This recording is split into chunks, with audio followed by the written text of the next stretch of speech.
On a été un des pionniers dans les télévisions à s'intéresser aux multiplateformes et au web.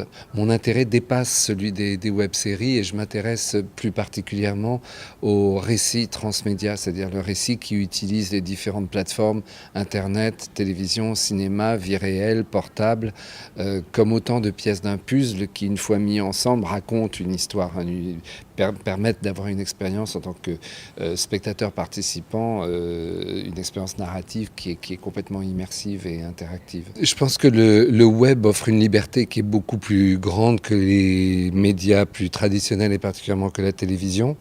Et donc, moi, ce qui m'intéresse, c'est de voir cette liberté utilisée. Il y a une forme d'humour du web sur les petites vidéos, les gags qu'on voit sur YouTube, etc.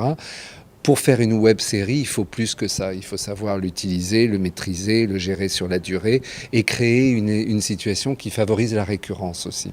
En utilisant cette liberté, cette impertinence que donne le web, qu'on peut révéler aussi bien des talents d'auteurs, de scénaristes que de comédiens.